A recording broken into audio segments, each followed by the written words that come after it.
Hello students. अब हम लोग एडिशनल एक्सरसाइज के प्रॉब्लम देखते हैं और फर्स्ट प्रॉब्लम जो इसमें देखेंगे वो है प्रॉब्लम नंबर 23। सो बेसिकली ये chapter 3 motion in straight line का प्रॉब्लम नंबर 23 है। A three wheeler start from rest accelerate uniformly with 1 meter per second square on a straight road for 10 seconds and then moves with uniform velocity. Plot the distance covered by vehicle during the nth second. N is equal to 1, 2, 3 versus n. What do you expect this plot to be during accelerated motion, a straight line or a parabola? सो आपसे यहाँ बोला जा रहा है कि कोई particle है जो 10 सेकेंड तक uniform acceleration 1 metre per second square से मूव कर रहा है, उसके बाद यूनिफॉर्म वेलोसिटी से मूव कर रहा है, तो उसका डिस्टेंस वर्सेस टाइम का ग्राफ प्लॉट करना है। ठीक है, और फिर आपसे पूछा जा रहा है कि वो प्लॉट स्ट्रेट लाइन है या पैराबोला है। तो सबसे पहले हम लोग जो इक्वेशन है उसको डिराइव कर लेते हैं। सो आप जानते हो कि एस एन मीन्स की distance covered by body in nth second क्या होता है, u plus a by two n minus one. अब कुछ स्टूडेंट बोलेंगे कि ये फॉर्मूला कैसे आया, सो इसको मैं तुरंत डिराइव कर देता हूं। आप जानते हो कि डिस्टेंस का जो फॉर्मूला होता है s is equal to u t plus half a t square. So आपसे बोला है कि nth सेकेंड में किस टाइम में, nth सेकेंड। सो nth सेकेंड में जो बॉडी का मूवमेंट होगा, सपोज करो कि कोई बॉडी स्ट्रेट लाइन में n सेकेंड में इतना दूर मूव किया, सो ये मोशन हुआ n सेकेंड्स में। एंड सपोज करो कि particle n minus one second में इतना डिस्टेंस ट्रेवल किया, n minus one second. So basically nth second जो होगा ना, nवां सेकेंड, उसमें उसने यही दूरी तय किया जिसको sn बोले। सो आप पहले निकालो कि n सेकेंड में पार्टिकल कितना डिस्टेंस ट्रेवल कर रहा है। तो आप देखो s, मान लो कि वो s1 बोलो, तो s1 क्या हो जाएगा, u इंटू टाइम हो जाएगा n second plus 1 by two a n square. Means कि टाइम को हमने n सेकेंड रखा तो फॉर्मूला आया S1 is equal to u n plus 1 by two a n square.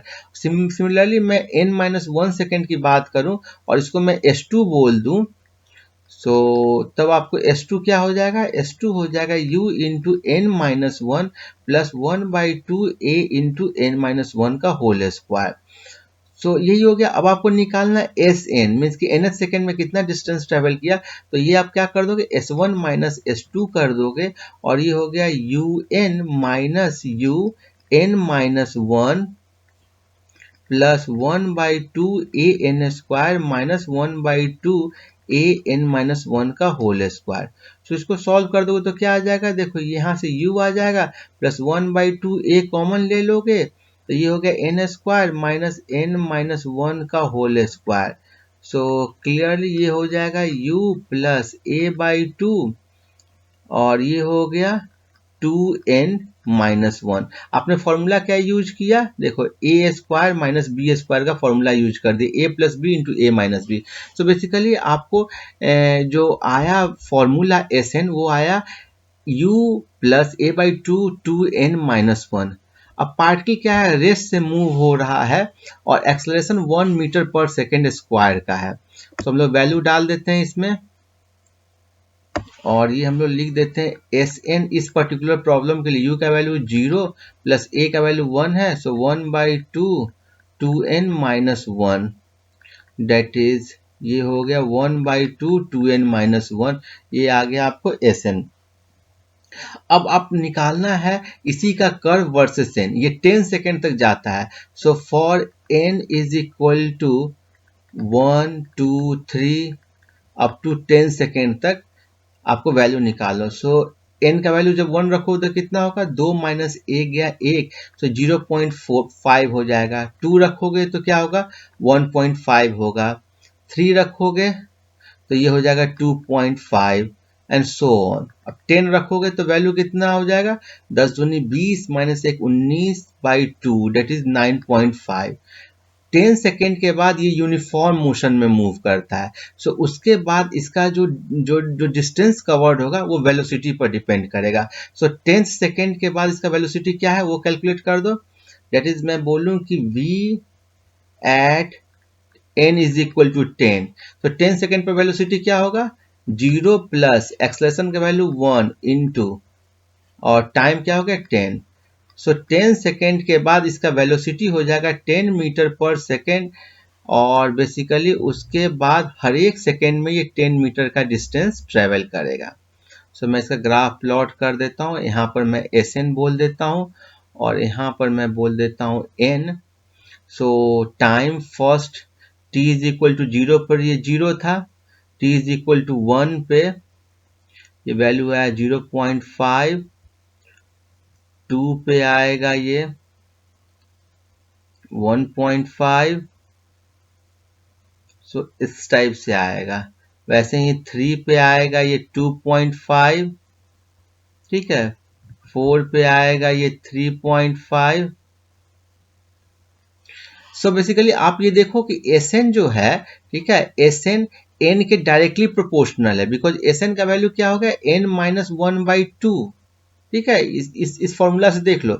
So clearly s n is directly proportional to n, और ये एक straight line motion होगा। इसका स्लोप क्या होगा आपको देखो, इसका स्लोप भी बोल सकते हो। ये एंगल क्या होगा, tan थीटा, यहाँ पर 1 है, सो थीटा 45 डिग्री हो गया। इसका स्लोप का वैल्यू भी आप निकाल सकते हो यहाँ से। देखो एन के आगे में क्या है, आप इसको इस फॉर्म में डालोगे, y is equal to m x plus c, और m स्लोप होता है तो m का वैल्यू यहाँ 1 आ रहा है। सो ये तो आएगा अप टू 10 सेकेंड तक। ऐसा ही 10 सेकेंड पर ये डिस्टेंस कितना हो जाएगा, 9.5। अब 10 सेकेंड के बाद क्या होगा, सो 10 सेकेंड के बाद बॉडी का जो वेलोसिटी है वो हो जा रहा है 10 मीटर पर सेकेंड, मीन्स कि एक सेकेंड में बॉडी 10 मीटर का डिस्टेंस कवर करेगा। सो यदि मैं बोलूं कि 11 सेकेंड में बॉडी ने कितना डिस्टेंस कवर किया, 12 सेकेंड में कितना किया, 13 सेकेंड में कितना किया, तो 11 सेकेंड में बॉडी ने 10 मीटर का डिस्टेंस कवर किया। सो यहाँ पर मैं 10 दिखा देता हूँ, और ये बेसिकली आपको ये हो जाएगा स्ट्रेट लाइन, ठीक है, 12 सेकेंड में भी। अब ये कर्व यहाँ पर मिलेगा कैसे, देखो आइडियली क्या होना चाहिए कि जैसे 10 सेकेंड खत्म होगा बॉडी का मोशन यूनिफॉर्म हो जा रहा है, और यूनिफॉर्म मोशन में बॉडी हर एक सेकेंड में आपको 10 मीटर कवर कर रहा है। सो ये ऐसे हो जाना चाहिए। सो आप बोलोगे the curve of distance in each second versus n graph is a straight line, ठीक है, and its slope is 1 for t less than 10 less than and equal to 10 second, and after that it is a line parallel to time axis, ठीक है, ये बोल दोगे। सो I think ये problem आपको समझ में आ गया होगा। कहीं भी आपको डाउट हो तो मुझसे आप कमेंट करके पूछ सकते हैं। आपको वीडियो अच्छा लगा हो तो इसे प्लीज लाइक करें, शेयर करें। Keep watching, happy learning, thank you.